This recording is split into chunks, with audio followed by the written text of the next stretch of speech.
அகம்பாவம் துரத்த, அதோடு நோய் துரத்த, தவறுகளும் தண்டனைகளும் சேர்ந்து துரத்த, பசியும் பிணியும் துரத்த, கோபமும் சாபமும் துரத்த, நரையும் திரையும் வேகமாய் துரத்த, முதுமையும் முட்டி துரத்த என்ற துரத்தல்களுக்கெல்லாம் பயந்து ஓடிய என்னை யமனும் துரத்துவானோ அம்மை அபிராமியே என்று பக்தியை தமிழால் தாங்கியவர் அபிராமி பட்டர்.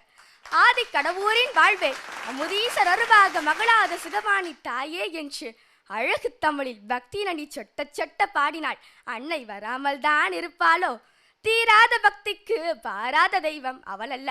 பாவம் போக்கும் அபிராமி எந்தாதியை பாடுவோருக்கு பக்தி மட்டும் அல்ல, பக்தியுடன் முக்தியும் கிடைக்கும் என்பதுதான் உண்மை.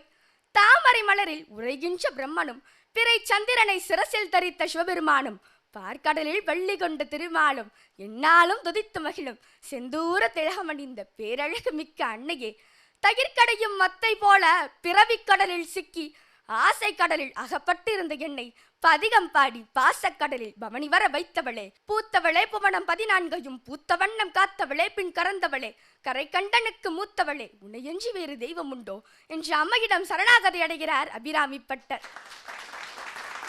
இதிகாசங்கள் இயம்பிய இறை பக்தியும், புராணங்கள் சொல்லிக் கொடுத்த அற பக்தியும், சங்க இலக்கியங்களின் சங்கப பக்தியும், சிற்றிலக்கியங்கள் சிந்திய பக்தியும், பிள்ளைத்தமிழ் கொண்ட கொள்ளை பக்தியும் நம்மையெல்லாம் நெறிப்படுத்தினாலும் சக்தி அவளின் பக்தியை இசையோடு துதித்தாள்.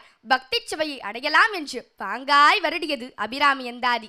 கணபதி காப்பினை கவசமாய் தொடங்கி ஞானமும் கல்வியும் நல் வித்தையும் பெற்றிட, பக்தி பெருகிட பேரின்பம் பெற்றிட, முக்காலம் உணர்ந்து பிறவா நெறியடைய என்று எளிய சொற்களில் இனிய பக்தியை தந்தது அபிராமி எந்தாதி. வணிக குலத்து கோவலன் வந்து வணங்கி விழுந்ததும் அவள் கோவில். தணிகை குலத்து மாதவி கலைகள் பயின்றதும் அவள் கோவில். தணிகையில் வாழும் குமரனை பெற்ற தாயென வந்த அற்புத சக்திதான் அபிராமி. ஆத்தாளே எங்கள் அபிராம வள்ளியை, அண்டமெல்லாம் பூத்தாளே மாதுளம் புனரத்தாளே, புவியடங்க காத்தாளே ஐங்கனை பாசாங்குசமம் கரும்பு மங்கை சேர்த்தாளே, முக்கண்ணியை தொழுவோர்க்கு ஒரு தீங்குள்ளையே. காசி விசாலாட்சி, கபின்மதுரை மீனாட்சி, காஞ்சி காமாட்சி, நாகை நீலாயுதாட்சி, உன் திருவடியை பற்றிடும் எங்களுக்கெல்லாம் நீதானே சாட்சி என உமையவளை, உள்ளம் நிறைந்த மலைமகளை, என உலகத்தார் போற்றும் தாய்க்குலத்தின் தலைமகளின் பாதம் பணிந்து உலகத்தார் அனைவரும் போற்றும் அபிராமி எந்தாதியை போற்றி வணங்குவோம்.